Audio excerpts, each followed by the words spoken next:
Welcome to Last Generation. My name is Nick. I live in Fresno County, California. And this week we'll be looking at Lesson 7.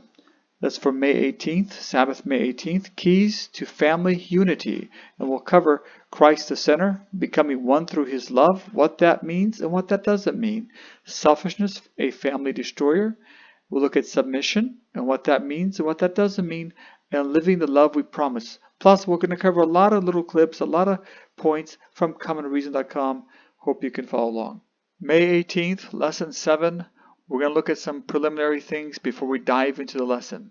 First, let's take a look at an introductory point made at commonreason.com. But if you have an imperial law construct that, well, the problem is the behavior, and it's a rule, and if somebody doesn't enforce it, if you're not brought before the judge and he doesn't fine you, and you're not punished in some way, then you got away with it. You were speeding 45 in a 20 zone, you weren't pulled over, you didn't get a ticket, well, then you got away with it. That's how human law works. And if you view God's law like that, well, you molested this child, you were never caught, you weren't put in jail, you got away with it. No, you didn't. You seared your conscience, you hardened your heart, you warped your character, you corrupted your soul. You can't get away with it. Having seen that, here is a reason that we need accountability. The knowledge of your broken promises and forfeited pledges weakens your confidence in your own sincerity and causes you to feel that God cannot accept you. But you need not despair. What you need to understand is the true force of the will. This is the governing power in the nature of man, the power of decision. The power of decision or of choice. Everything depends on the right action of the will. The power of choice God has given to men. It is theirs to exercise. You cannot change your heart. You cannot of yourself give to God its affections. But you can choose to serve him. Repeating that. But you can choose to serve him. I hope that makes sense. You can give him your will, and he will then work in you to will and to do according to his good pleasure. We have to understand that we are not like animals. We are not like mammals running around. We have something called the ability to choose. We have a power in us to choose right and wrong, something that cats, dogs, and other kinds of animals do not possess. This is what it means to be made in the image of God. It means that we have the ability to choose right from wrong. Now, if someone is doing things that are sinful because they are delusional or because they're in some kind of a psychosis or psychotic state, well, that is not sin. And that should be clear. A psychosis or a delusion is not sin. In fact, it has nothing to do with sin. This is why people suffering from insanity are not given criminal charges. They are placed in psych hospitals. The real issue is that people choose to do things that they know are wrong, and that is inexcusable. That needs moral accountability. It demands it. We read, sin is an intruder, for whose presence no reason can be given. It is mysterious, unaccountable. To excuse it is to defend it. Could excuse for it be found, or cause be shown for its existence, it would cease to be sin. Our only definition of sin is that given in the Word of God. It is the transgression of the law. It is the outworking of a principle at war with a great law of love, which is the foundation of the divine government. We have powers to choose. We have powers to decide. When we choose to sin, this is inexcusable. And that is why we are held accountable, not only by design or design law, but by the command of God, by the commandments and directions and decrees of God. Because we are unique in that we're able to choose whether we will obey a command or not obey a command. As an example, Donald Trump committed adultery, and we can see how his sins have reacted back on his own character as a result of design law. But if Donald Trump never repents, should God keep silent about Trump's sin? Should God be inactive? Should God take a passive approach? Should God do nothing and neglect to respond to Donald Trump's sin? The teaching among some Seventh-day Adventists is that God can only be loving and just if he is passive and does not take an active approach. This is not biblical, and this is contrary to reason. Now, Sabbath lesson, the memory text, that they may be one, as you, Father, are in me, and I in you, that they may also be one in us, that the world may believe that you sent me. That's John 17:21. I want to look at another point that was made at commonreason.com. I want to show this video clip. If you understand design law, just think, why does the law of respiration require that you breathe? It's a requirement. The law requires breathing. Well, that's so unfair. You die without breathing. That's because that's how life is built. The law of God is the law upon how life is built. That's why it requires righteousness. No, it's no arbitrary rule. It is simply how life works. Dr. Jennings compares the law of God to the law of respiration. But here's the issue. The laws of nature do not require the exercise of the will in order to be fulfilled. We don't have to make any choices, no decision, to ensure that oxygen will bind to red blood cells. But we do have to make choices to keep the Sabbath holy. We do have to make choices to worship God in spirit and in truth. And if not, then the law will not be fulfilled. But not so with oxygen and red blood cells. The law of God does require the exercise of the will. It requires obedience. The laws of nature do not require our obedience for them to be fulfilled or enacted. They happen whether we want to follow them or not want to follow them. We only bear the consequences of following or not following them. But those laws will happen with or without us.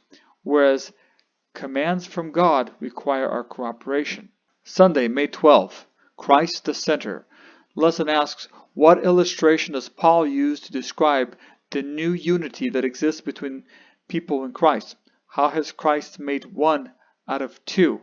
We're going to read Ephesians chapter 2. Look, starting verse 14. For he himself is our peace, who has made both one, and has broken down the middle wall of separation. So the illustration here is the middle wall of separation, having abolished in his flesh the enmity, that is, the law of commandments contained in ordinances.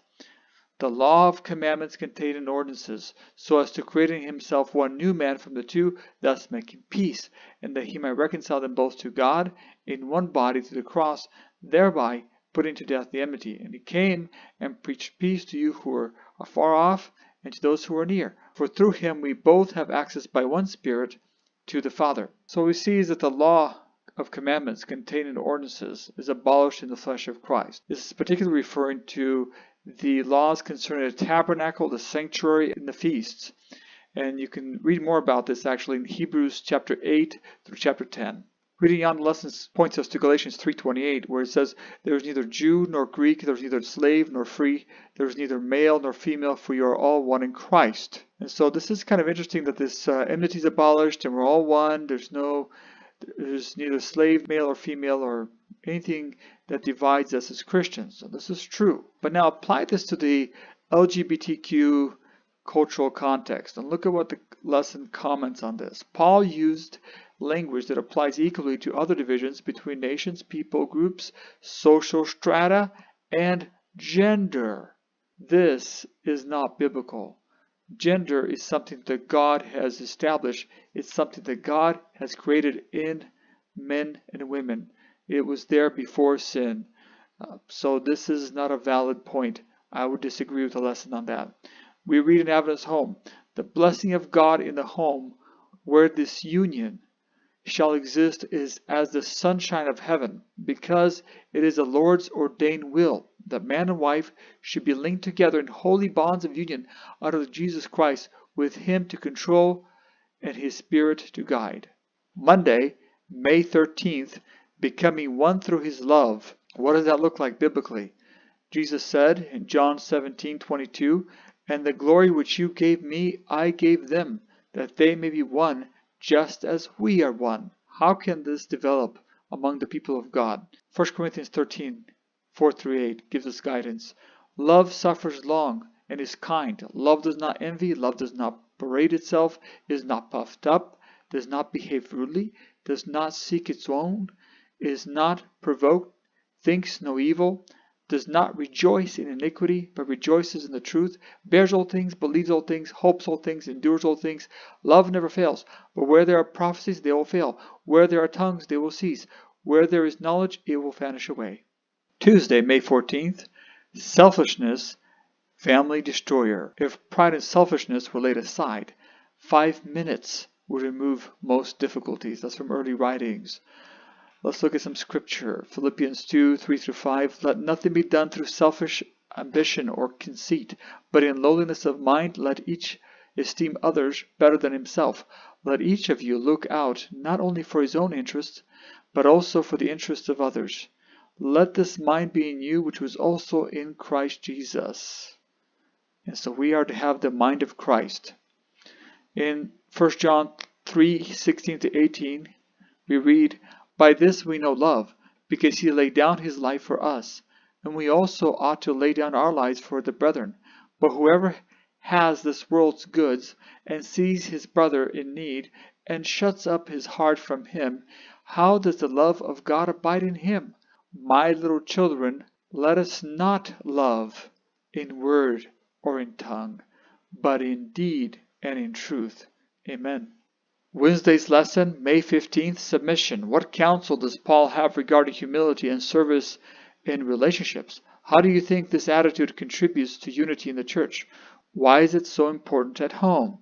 Ephesians 5:21, submitting to one another in the fear of God. Ephesians 5:22-6-9.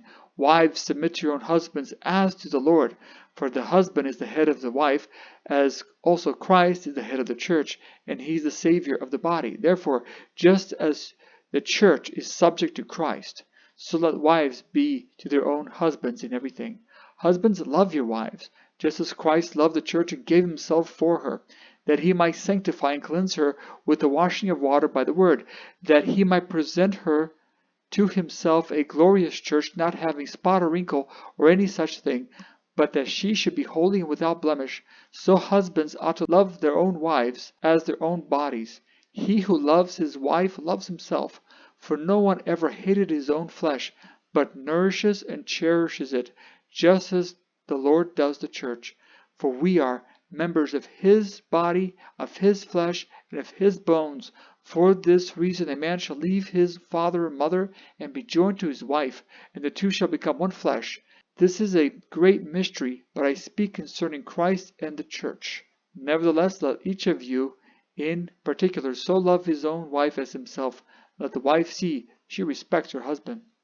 So submission, this is not popular in our culture, and the reason for that is because of abuse. Submission in most human cultures has been a demonstration of abuse of power and abuse of trust. But when we look at the life of Christ, and we examine how he submitted to his heavenly Father and obeyed his will, we see the beauty of submission, that perfect submission to the will of God, his Father. The lesson brings out mutuality in self-giving was, and still is, a revolutionary Christian teaching about social relationships. It brings to life the spiritual reality that all are one in Christ and there are no exceptions. And Dr. Jennings at ComeAndReason.com cites an article from the Huffington Post which attempts to defend contemporary homosexuality in the New Testament.